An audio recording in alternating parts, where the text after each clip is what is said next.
요즘 한국이 세계적으로 뭐라고 표현해야 될까요? 유행, 신드롬을 많이 일으키고 있습니다.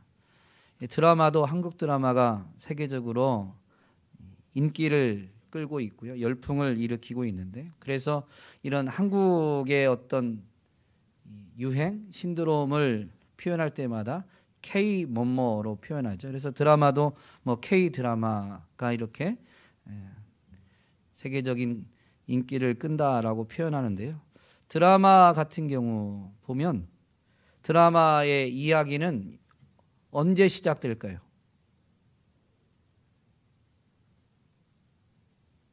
드라마의 이야기는 언제 시작돼요? 드라마를 볼 때. 그거는 시청자 입장에서 드라마를 볼 때 드라마의 이야기가 시작됩니다.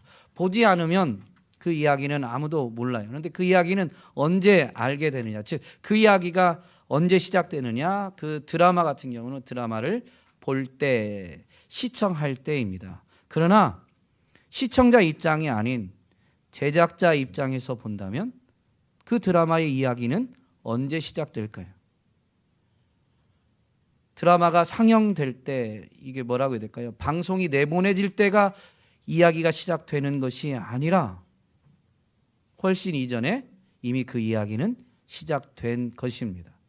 언제 시작될까요? 작가가 글을 쓰기 이전입니다. 작가가 글을 쓸 때는 이미 그의 생각 안에서 어느 정도는 그거에 대한 이 계획, 뜻이 세워진 다음에 이제 글을 쓰기 시작하는 것이죠. 그러므로 작가가 글을 쓰기 이전부터 그 드라마의 이야기는 이미 시작이 된 것입니다. 여러분, 이제 성탄절이 얼마 남지 않았는데요. 성탄절을 맞이하면서 우리는 이 성탄의 이야기, 즉 예수님이 인간의 몸을 입고 이 땅에 오신 이 이야기가 언제 시작되어졌는지를 우리는 한번 깊이 생각해 볼 필요가 있습니다. 성탄절을 맞이하는, 그래서 성탄절을 분명히 앞두고 있는 우리는 예수님의 이야기가, 예수님의 그 탄생, 우리를 위한 그 사랑 이야기가 언제 시작되어졌는지를 깊이 생각해 봐야 되는 것이죠. 여러분, 예수님의 사랑 이야기, 아니 예수님을 통한 하나님의 사랑 이야기, 이 이야기는 언제 시작되었을까요? 태초죠, 태초. 이미 드라마 이야기를 하면서 힌트를 드렸잖아요. 태초 이전이라고 하는 게 어쩌면 더 맞죠. 우리가 깨닫는 건 태초부터예요. 그래서 이거라도 깨달은 인생 중에 노래를 쓰신 분이 계세요. 당신은 사랑받기 위해 태어난 사람, 당신의 삶 속에서 그 사랑. 아닌데, 제가 드리고 싶은 건 어쨌든 당신은 사랑받기 위해 태어난 사람인데, 후렴 중간부에 가면 태초부터 시작된 하나님의 사랑은 이라고 이렇게 노래를, 시를 쓰시고 노래를 지으셨죠. 하나님의 사랑 이야기는 태초부터 시작되었습니다. 그러나 하나님이 그걸 나타낸 것이 태초부터예요. 우리는 예수님을 통해서 하나님의 사랑을 깨닫는데, 우리가 예수님을 만날 때 하나님이 날 이제부터 사랑하시겠구나 라고 깨닫는 게 아니에요. 예수님을 만날 때 우리는 어떻게 깨달아요? 하나님이 날 사랑하셨구나 라는 걸 깨달아요. 지금까지 날 사랑해 주셨구나 라는 걸 깨닫는 거예요. 언제부터인지는 모르지만 이전부터 하나님이 날 사랑하셨다라는 것을 예수님을 만남으로 깨닫게 되는 것이죠. 그런데 그 예수님을 이제 알면 알수록 우리는 그 사랑이 언제 시작되어졌나라는 것을 알게 되는데, 성경은 예수님에 대한 이야기죠. 그래서 성경을 통해서 그 사랑이 언제 시작되어졌나라는 것을 배우고 깨닫게 됩니다. 근데 그 성경에서 우리에게 가르쳐주는 하나님의 사랑은 태초 그 이전부터 시작되었다라고 분명히 가르쳐주죠. 사실 성경을 보면 예수님의 이야기가, 예수님이란 이름이 나오고 예수님의 이야기가 직접적으로 펼쳐지는 것은 복음서부에서 시작됩니다. 오늘 우리가 읽은 누가복음도 그렇고요. 마태복음도 족보 이야기가 나오고 그 다음에 예수님의 탄생 이야기가 나옵니다. 마가복음 같은 경우는 예수님의 공생애부터 기록하고 있죠. 예수님의 이야기, 우리를 향한 그 사랑 이야기, 예수님을 통해서 보여진, 펼쳐진 사랑 이야기는 아마 나심 또는 더 구체적으로는 예수님의 공생애를 통해서 하나님이 우리들을 사랑하신다라는 것이 펼쳐 보인 것입니다. 그러나 그 사랑을 나타내기까지 이미 하나님은 그 이전부터 이 일을 계획하셨고 그 일을 이루신 것이죠. 우리를 향한 하나님의 사랑이 약속으로 미리 나타내 보이셨고 예수님은 사실 그 하나님의 모든 약속을 이루신 분이십니다. 그러므로 예수님의 이야기는 하나님의 약속을 성취하신 이야기이니 예수님의 이야기는 성경이 우리에게 가르쳐 주기를 언제 시작됐느냐라고 가르치냐면요, 하나님이 약속을 주신 때부터라는 것을 가르쳐 주고 있는 것이죠. 더 나아가서 하나님이 약속을 주실 때 보면 그냥 뭐라고 표현해야 될까요? 이 전후 맥락 없이 갑자기 하늘에서 뚝 약속이 떨어지는 게 아니에요. 사람에게 하나님의 약속을 나타내시기 위해서 그 약속이 주어지기 이전부터 하나님이 행하신 일들이 있습니다. 그것 또한 하나님이 약속을 통해서 그 사람에게, 인생에게 하나님의 사랑을 나타내 보이시고자 하셨지만 그것을 보이기 위해서 하나님은 그전부터 일하고 계셨던 것이죠. 그래서 우리가 하나님의 사랑의 넓이와 깊이, 그 높이와 길이를 다 깨달으려면요, 하나님이 약속을 주시기 위해서 행하신 일들까지 살펴볼 수 있어야 됩니다. 족보는, 오늘 우리가 읽은 본문에서 이 족보는요, 처음에 시작할 때 예수님이 공생애를 시작하시는 나이가 30세쯤 되셨다라고 하는데 그 이야기가 30세쯤 되셔서 이제 공생애를 시작할 때부터 펼쳐지는 것이 아니라 족보를 통해서 그 이전부터 하나님의 이야기가, 예수 그리스도의 이야기가, 그를 통한 하나님의 사랑 이야기가 시작되었다라는 걸 가르쳐 주는데, 오늘 우리가 읽은 본문 이 누가복음 3장 38절에서 보면 언제 시작된 거예요? 언제? 아담이 지음받기 그 이전, 아담을 지으신 하나님으로부터 시작된 것이다 라는 걸 보여주는 거예요. 사실 성경에서 족보를 읽으면 매우 지루하고 다른 사람 이야기인 것 같죠. 여러분, 성경의 족보 의미 없는 것 같은데 왜 이렇게 기록해놨냐? 그 하나님의 역사가 언제 시작되어졌는지 그 긴 역사를 제일 압축해서 보여준 게 바로 이 족보입니다. 하나님의 사랑 이야기가 아담을 지으면서 이제 하나님부터 시작되었지만 아담을 지으면서 펼쳐져 보이게 되는데요. 하나님이 주신 첫 약속은 아담에게 주셨어요. 그런데 그 약속은 아담이 범죄한 다음에 주어진 것입니다. 아담이 범죄하기 전에 하나님이 그 약속을 주시기까지 행하신 일이 있죠. 그게 뭐예요? 창조의 역사입니다. 아담을 지으시기 전에도 이미 성경에 있는 기록대로, 창세기에 있는 기록대로 하면 아담은 6째 날 지으셨습니다. 그런데 하나님의 창조는 첫째 날부터 시작되죠. 첫째 날 빛이 있으라라고 한 창조가 뭐라고 해야 될까요?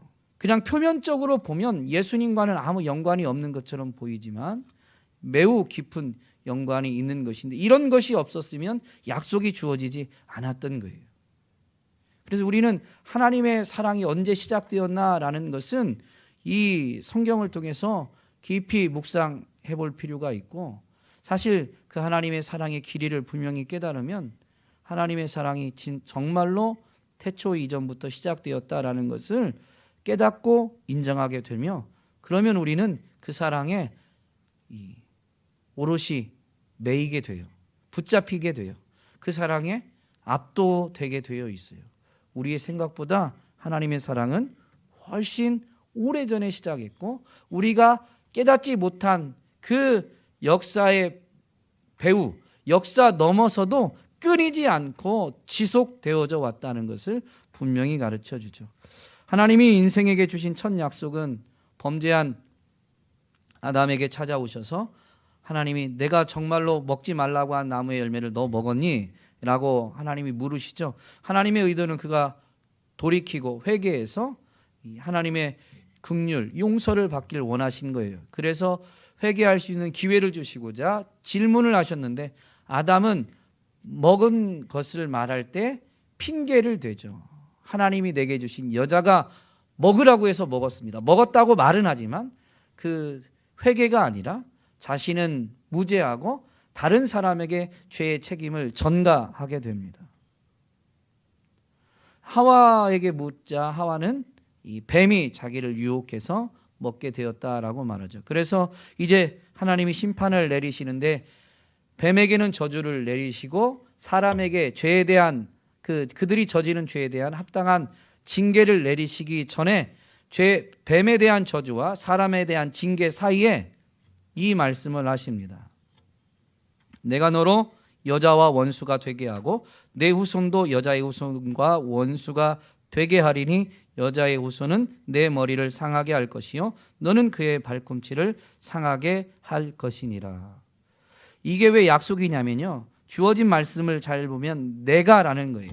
여자의 후손과 뱀이 서로 상하게 하는, 뱀은 여자의 후손의 발꿈치를 상하게 하고 여자의 후손은 뱀의 머리를 상하게 하는데요, 그것이 그냥 여자의 후손과 뱀이 그렇게 하는 게 아니라 이게 하나님이 이루시는 일이다라는 거죠. 내가 여자의 후손과 뱀이 원수가 되게 하는데, 그리고 그래서 그들이 서로 상하게 하지만 여자의 후손이 뱀의 머리를 상하게 할 것이다 라고, 하나님이 이렇게 하실 것이다 라고 말씀하신 거예요.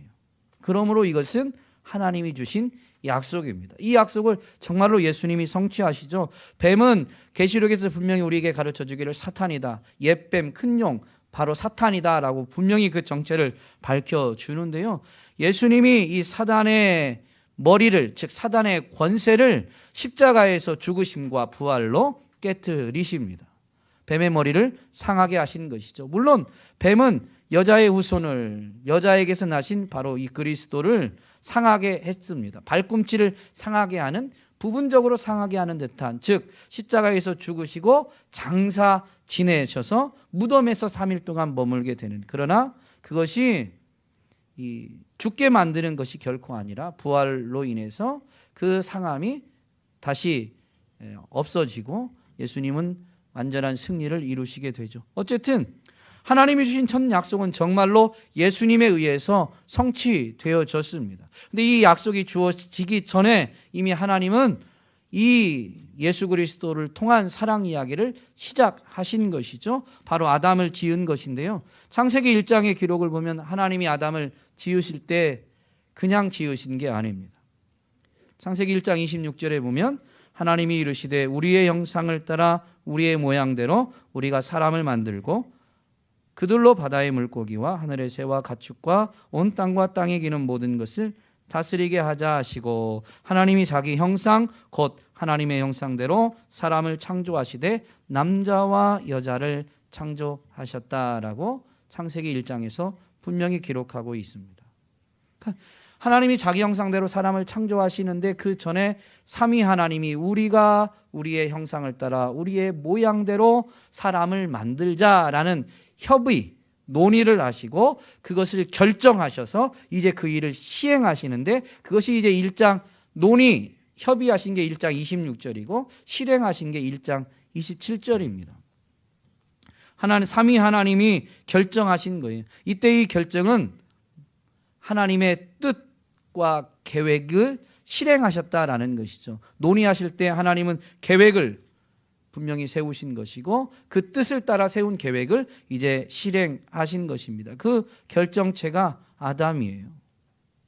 여러분, 하나님이 창조의 순간, 창조의 현장에서 보이신 것은 분명히 뜻을 세우시고 계획을 세우신 다음에 그걸 실행하셨죠. 하나님이 세우신 뜻이 뭘까요? 창세기 1장에서 보면 그 사람으로 하여금 모든 만물을 다스리게 하자라는 것처럼 보이지만 이 창조에 담긴, 창조하면서 나타내신 하나님의 뜻 너머에 하나님의 깊은 의도가 있는데요. 그것은 예수 그리스도를 통해서 그 비밀이 드러나게 됩니다.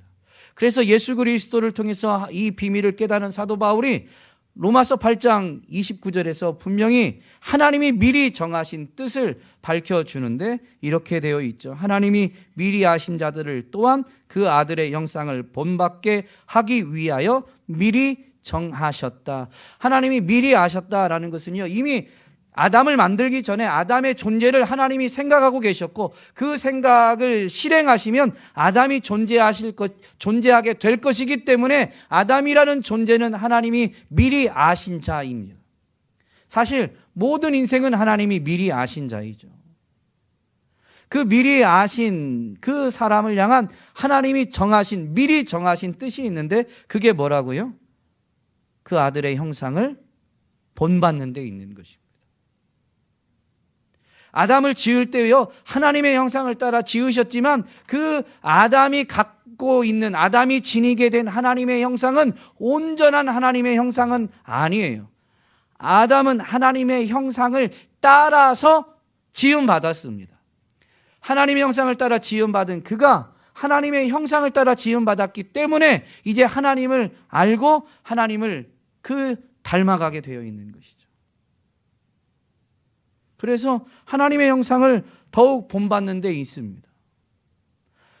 로마서에서는 아들의 형상이라고 했는데요, 로마서 8장에서 이렇게 그리스도를 통한 비밀을 깨달은 사도 바울이 골로새서에서는 분명히 뭐라고 우리에게 밝혀주냐면, 그는 보이지 않는 하나님의 형상이시다라고 분명히 밝힙니다. 이때 그는, 그 앞절을 보면 예수 그리스도이시죠. 예수 그리스도는 비록 인간의 몸을 입었지만 보이지 않는 하나님의 형상이라고 말합니다. 그러므로 예수 그리스도가 지니신 하나님의 형상과 하나님의 형상을 따라 지어진 아담이 지니고 있는 하나님의 형상은 하늘과 땅 차이보다 더 납니다. 지음받은 아담은 죄를 짓기 전에도 바로 이 온전한 하나님의 형상이신, 하나님의 형상을 따라 인간의 몸을 입은 게 아니에요. 예수님은 보이지 않는 하나님의 형상이세요. 즉 온전한 하나님의 형상이시다라는 것이죠. 그 하나님의 형상을 본받게 하기 위해서 아담이 지어진 거예요. 타락하지 않았어도 여러분, 예수님은 이 땅에 오셨을 것입니다. 아담이 범죄하지 않았어도 예수님은 이 땅에 오셨을 거예요. 그게 원래 하나님의 뜻이었고 계획이었습니다. 왜냐하면 하나님이 창세기에서 기록된 말씀을 우리가 조금 더 묵상해 보면, 연구해 보면 분명히 알 수 있습니다. 예수님이 하나님의 형상이시다라고 했는데요,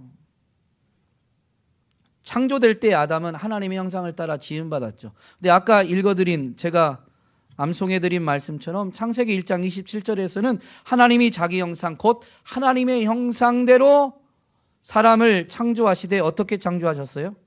남자와 여자를 창조하셨습니다.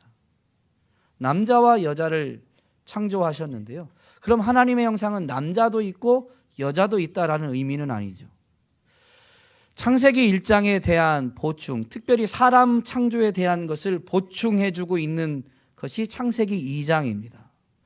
사람을 창조하실 때 땅의 흙과 하나님의 이 불어넣으신 생기로 지어진 영적 존재가 사람임을 분명히 밝혀주면서 남자와 여자를 창조한 이야기도 뒷부분에 나옵니다. 아담이 혼자 있는 것이 좋지 않아서 하나님이 아담을 잠들게 하고 그에게 돕는 배필을 짓기 위해서 갈비뼈를 취해서 여자를 만드십니다. 그리고 만드신 여자를 아담에게 보내시죠. 그럴 때 아담이 그 여자를 보고 뭐라고 말합니까? 이는 내 뼈 중에 뼈요, 살 중에 살이다 라고 고백합니다. 그런데요, 이게 끝이 아니에요.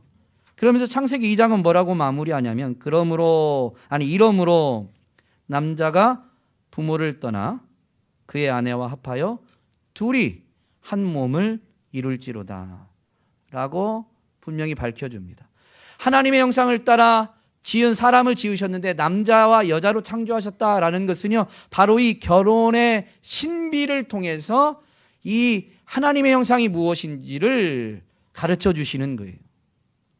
남자와 여자로 지음 받았지만 다른 존재인 것 같지만 이 둘이 사랑으로 연합해서 한 몸을 이루게 되는 것, 이 하나됨을 이루는 게 바로 하나님의 형상입니다.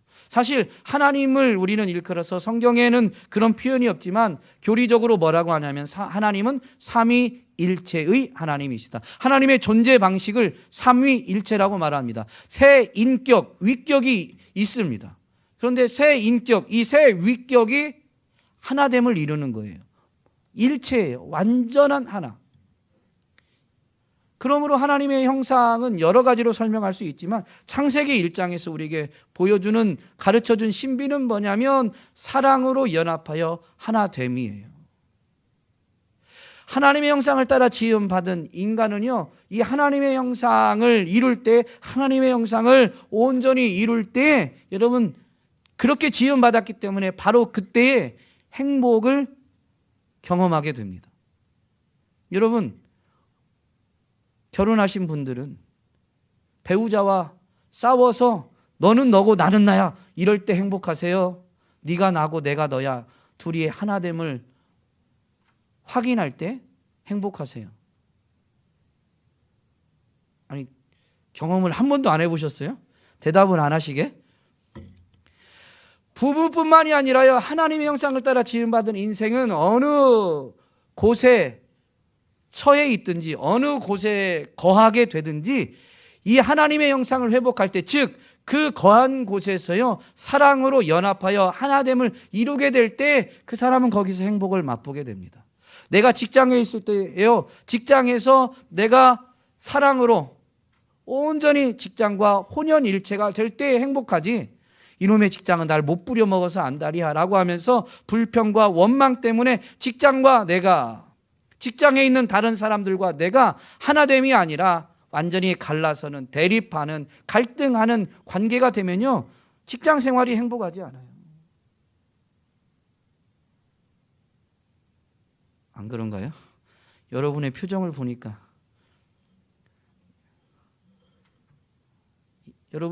여러분의 표정은 아마 그게 안 그래서가 아니고 목사님도 직장 생활을 해보셔야 되는데, 직장에서 사랑으로 연합해 하나 되는 게 얼마나 어려운데, 여러분 저는 그걸 경험하지 않아서 모를 수는 있지만 원리는 그렇습니다. 그게 왜 어렵냐면요, 이 세상이 죄로 가득하기 때문에 그래요.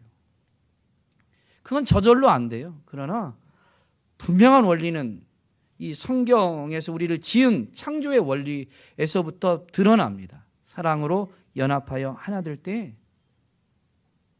인생은 바로 그때 행복을 누리게 되는 것이죠.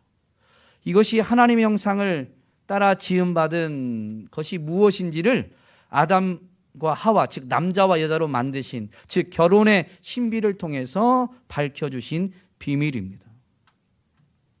여러분, 이 결혼의 신비로 하나님의 형상을 가르쳐 주셨는데 왜 죄를 짓지 않았어도 예수님이 이 땅에 오셨을 것이다 라고 말하냐면요, 이 결혼의 신비에 대해서 사도 바울이 구원받은 그 백성들, 교회에게, 하나님의 백성들에게 권면을 주는데, 그들에게 권면을 주는 그 모델이, 권면을 주게 되는 그 원천이 그리스도께 있습니다. 에베소서 5장에 가면 에베소서 5장에서 교회를 향해서 이런 권면을 주죠. 세월을 아끼라, 때가 악하니라. 그러면서 성령의 충만함을 받으라라고 분명히 말합니다. 그러면서 성령 충만함이 무엇인지를 이어서 나타내 주게 되는데, 그리스도를 경외함으로 피차 복종하게 되는 것이 성령 충만함을 누리는 삶인 거예요. 그러면서 그리스도를 경외함으로 피차 복종해야 되는 그 피차 복종하는 관계의 첫 번째 관계로 나오는 게 부부 관계입니다. 남편들아, 아내들아 하면서 권면을 주죠. 그런데 그 권면의 근거, 권면에서 그가 남편들에게 가르치는 그 아내를 사랑하는 그 사랑의 원천이 뭐냐면 그리스도가 교회를 사랑하는 것입니다. 부부 관계에 있어서요, 사랑으로 연합하여 온전히 하나를 이루기 위한 그 사랑의 모델이 뭐냐면요, 예수 그리스도께서 교회를 사랑하시는 방식인 거예요. 죄가 들어오지 않아도, 타락하지 않았어도요, 아담이 그리스도와 같은 하나님의 형상을 갖고 있지 않아요. 사랑을 하긴 하지만 온전히 자신의 모든 것을 내어서 예수님이 교회를 위해서 보여주셨던 사랑처럼 사랑할 수 있지가 않았던 것입니다. 지금 부부로 지내시는 분들, 우리 최정호 집사님 결혼하신 지 얼마나 되셨죠? 네, 25년 되셨습니다. 20년을 훌쩍 넘으셨어요. 그럼 우리 혁명이 집사님과 온전히 하나 되시죠? 네, 대답하지 마세요. 네. 왜냐하면 대답을 안 하셔도 저는 정답을 알아요. 온전히 하나 되지 않죠. 죄가 들어오기 전에 아담도 온전히 하나 되기가 어려웠어요. 그들의 목표점이 뭐냐면 창세기 2장 마지막 절에 있는 거예요. 이러므로 남자가 부모를 떠나 그의 아내와 합하여 둘이 한 몸을 이룰지로다. 죄가 안 들어와서 둘이 결혼해서요, 그냥 하나됨을 이룰 수 있는 게 아니에요. 하나님의 형상을 따라 지음받은 아담이 범죄하지 않아서 죄의 영향을 받지 않은 그때조차도 아담은 자기에게 주어진 자유와 의지를 가지고 자기에게 보내주신 그 아내와 합하여서 하나됨을 이루도록 애를 써야 되는 거예요. 저절로 되는 게 아닙니다.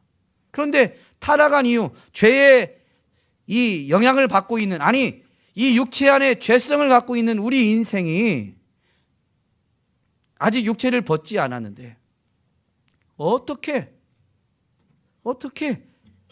말씀이 이렇게 가르친다고 아내와 사랑을 나누면서 연합하여 온전히 하나됨을 이룰 수 있겠어요? 안 되죠. 그건 죽을 때까지 영적으로 성장해도 완성할 수는 없어요. 우리는 그 지향점을 아는 것이지 그게 우리 힘으로 안 돼요. 그래서 하나님이 아담이 실패한 것 때문에 바로 아담이 원래 닮아야 했던 그 그리스도를 아담처럼 이 땅에 보내신 거예요. 그래서 로마서 5장에서는 예수 그리스도를 둘째 아담이라고 표현합니다. 육을 입은 존재로 예수님이 이 땅에 오신 겁니다. 여러분, 남편들에게 주는 권면을 보면요, 그리스도께서 교회를 위해 자신을 주심같이 아내를 사랑하라고 하죠. 그리고 아내들에게 주는 권면은 뭐예요? 교회가 그리스도에게 복종하듯 남편들에게 복종하라라는 것입니다. 여러분, 이게 사랑으로 하는 거예요. 그런데 원리는 뭐냐면 교회가 그리스도에게 복종하듯 아내들도 남편에게 복종하라고 하죠. 교회는 그리스도에게, 그분의 말씀에 복종해야 됩니다. 이게 사랑이라는 것은요, 예수님이 요한복음 14장에서 잡히시기 전날 밤에 성령에 대해서 설교하실 때 분명히 말씀해 주셨어요. 나의 계명을 지키는 자라야 나를 사랑하는 자니, 나를 사랑하는 자는 내 아버지께 사랑을 받을 것이요 나도 그에게 나를 나타내리라 라고 분명히 말씀하십니다. 여러분, 교회가 그리스도를 사랑하는 방식이 뭐냐면 그분의 계명, 그분의 말씀을 지켜 행하는 것입니다. 사랑으로 연합할 때 온전히 하나 돼요. 이 결혼의 신비가 보여주는 것은 뭐냐면요, 결혼했는데, 아내를 사랑해서 결혼했는데요, 제가 제 아내를 사랑한다고 하고 아내를 사랑해요. 그런데 저기 다정동에 있는 김양도 사랑한다고 하면 이게 진짜 사랑인가요? 두루 사람을 사랑할 수 있어요. 그러나 결혼 관계에 있어서는 이 사랑은요, 결혼의 신비는 뭐냐면 결혼을 이룬 사랑은, 한 몸을 이루는 사랑은 매우 배타적이고 독점적입니다. 다른 사람과 이걸 공유하지 않아요. 그래서 다른 사람뿐만이 아니라 어떤 것도 그 사이에 끼이는 것을, 그 사이에 끼어드는 것을 허용하지 않습니다. 제 예를 들자면 다른 것만이 아니라 저희 아이들이요,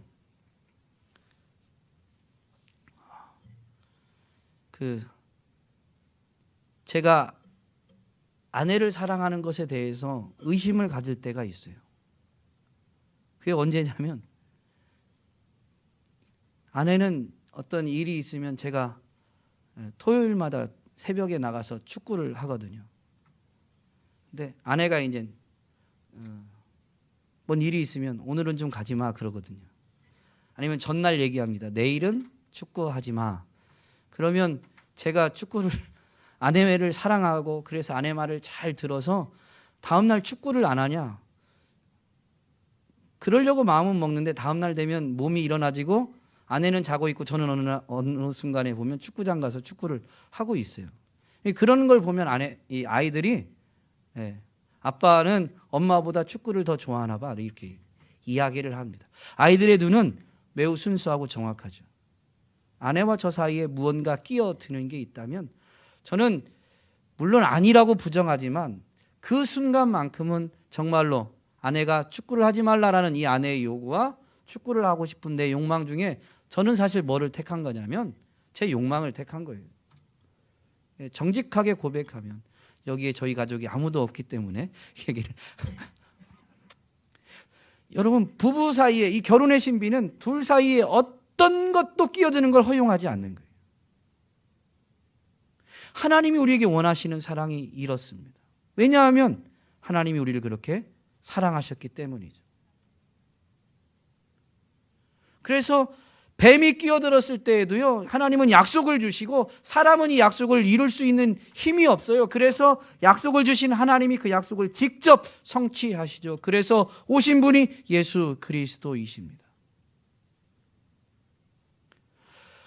사실 아담이 원래 지음받을 때부터 하나님의 형상, 즉 보이지 않는 하나님의 형상인 그리스도를 따라서 그리스도를 닮은 존재로 지어진 것이죠. 그래서 사도 바울은 이 예수님이 둘째 아담이다라는 것을 분명히 가르치면서 첫째 아담인 이 아담은 오실 자의 모형이다 라고 분명히 가르쳐 줍니다.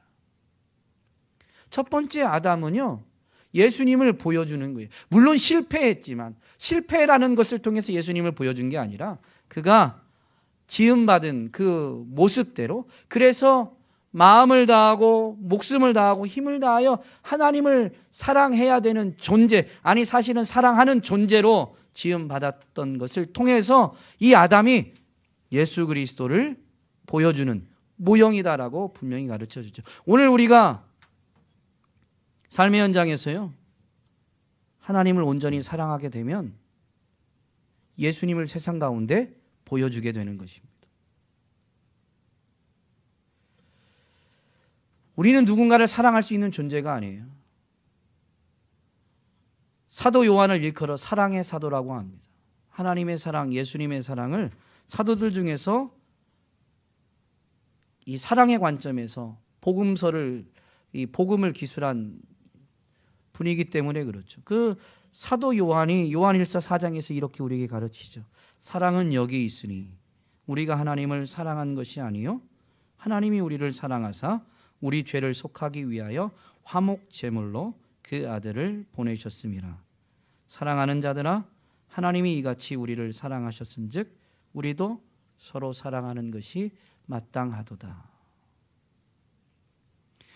아담이 죄를 짓지 않았어도 온전한 사랑을 나타내기 위해서 그리스도는 이 땅에 오셨을 것이고, 첫 번째 아담이 비록 실패했지만 예수님은 둘째 아담으로 오셔서 그 실패한 아담을 회복시키시고 정말로 참된 사랑을 우리에게 보여주셨습니다. 첫 번째 아담의 실패로 인해서 우리는 아예 사랑을 할 수 없는 이기적인 존재, 죄의 지배 아래 놓인 존재가 되었지만요, 예수 그리스도를 통해서 하나님의 사랑을 알고 그 하나님의 사랑을 경험한 사람은 이제 그분을 따라서, 그분의 형상을 따라서 사랑할 수 있는 존재가 되는 것입니다. 성탄을 앞에 두고요, 예수님이 무엇을 위해서 오셨는지를 분명히 기억하되 그 예수님을 보내시기까지 하나님이 얼마나 우리를 향한 사랑으로 세밀하게 우리를 향한 사랑의 이야기를 펼쳐 보이셨는지를 또한 분명히 기억할 수 있어야 되는 것이죠. 그래서 그 사랑을 깨닫고 그 사랑의 넓이와 길이와 높이와 깊이가 어떠한 줄을 깨달아 알게 되면요, 자발적으로 그 사랑에 붙잡히길 원하는 거예요. 무슨 말이냐면 그분만 사랑하길 원하고 그분의 사랑만을 구하게 되는 거예요. 문제는 우리가 수박 겉핥기식으로 하나님의 사랑에 대해서 너무 단편적으로 아는 게 문제죠. 근본에는 성탄을 앞에 두고 이렇게 대강절을 보내면서 성탄의 의미를 분명히 되새길 뿐만 아니라 성탄을 통해서 예수 그리스도를 통해서 우리에게 보여주셨던 그 하나님의 사랑이 얼마나 너비와 길이와 높이와 깊이가 풍성한지를 되새겨 보면서 정말로 그분 사랑에 온전히 붙잡히게 되는 저와 여러분이 될 수 있기를 주님의 이름으로 권면드립니다. 그렇다면 성경에 있는 그 요구, 하나님의 계명을 지켜 행함으로 인해서 하나님을 마음을 다하고 목숨을 다하고 뜻을 다하여 사랑하는 것, 그 사랑으로 말미암아 우리도 서로 사랑하는 것이 마땅한 줄 알아서, 예수님이 이웃을 사랑하라고 해서 시켜서 하는 게 아니라요, 이게 마땅한 줄 알아서 우리의 이웃, 가까이는 내 아내, 내 남편이고 내 자녀고 내 부모님이고, 점점 멀어지면 내 옆집 사람이고 더 멀어지면 직장 내에서 내 원수가 될 수도 있고, 때로는 아무도 모르는 지구 반대편에 있는 사람이 될 수도 있습니다. 그러나 그럴지라도 마땅한 줄 알아서 그를 사랑하게 되는, 그래서 우리는 그저 이게 마땅하다고 여겨서 하나님의 형상이 회복되어지고 그 하나님의 형상대로 자라가면서 이게 마땅한 줄 알아서 그렇게 행한 것뿐인데, 그런 우리의 모습을 보고 사람들은 예수님을 보게 되어지는 역사가 이루어지게 되기를, 그리고 그런 우리가 서 있는 곳에서는 그런 사랑으로 인해서 연합하고 하나 되어지는 일들이 이루어져서 나도 나를 만난 사람도 함께 행복을 노래하게 되는 그런 아름다운 역사가 이루어지기를 주님의 이름으로 축복합니다.